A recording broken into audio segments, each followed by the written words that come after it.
Bonjour et bienvenue sur notre site de Toshiba situé à Dieppe en Normandie, sur lequel nous avons démarré nos activités à partir de 1986, à partir d'assemblage de photocopieurs. Alors depuis très longtemps, nous menons une politique environnementale sur l'ensemble des activités de notre site, avec en particulier une certification ISO 14000 depuis de nombreuses années. Et puis nous menons différentes actions en matière de tri sélectif et de revalorisation de nos déchets, des actions en faveur de la biodiversité ou également des actions sur les économies d'énergie du site. Voilà, alors donc nous allons vous développer maintenant l'ensemble de ces activités qui sont menées à différents endroits sur notre site au travers d'exemples très concrets mis en application par l'ensemble de nos salariés.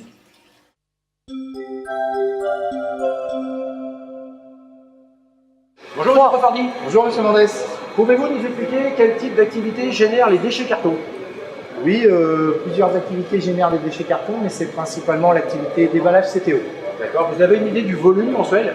Environ 32 tonnes par mois. D'accord. Et comment sont traités ces volumes de déchets carton?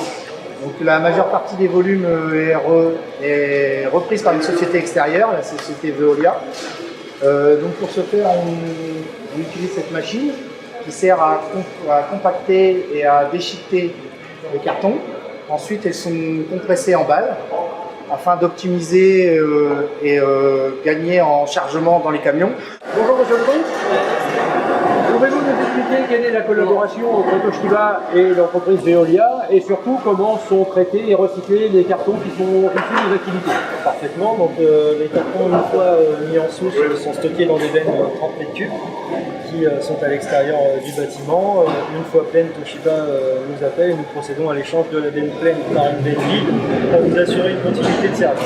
Toshiba et les déchets de carton de Toshiba se transforment et recyclés en matière première secondaire. Donc Toshiba et Veolia participent donc à la préservation des ressources naturelles et aussi à la limitation de l'impact environnemental. Voilà. Très bien. Monsieur Trofardi, pouvez-vous nous expliquer ce que devient le volume restant de déchets carton? Le volume restant de déchets carton est réutilisé comme matériau de calage. Et comment est réalisé ce matériau de calage? Grâce à cette machine.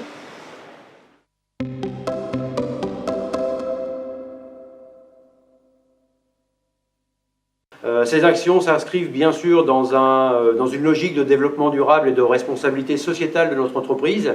Elles ont bien entendu pour mission principale à la fois de réduire l'impact environnemental, notamment sur nos déchets, mais aussi de pouvoir mener une action forte sur la partie biodiversité. Vous voyez donc au travers de ces exemples concrets qui vous ont été présentés la mise en application pratique de notre politique environnementale avec l'implication de l'ensemble de notre personnel et ce, de façon à pouvoir céder aux générations qui vont nous suivre toutes les conditions à la mise en œuvre d'un développement économique durable.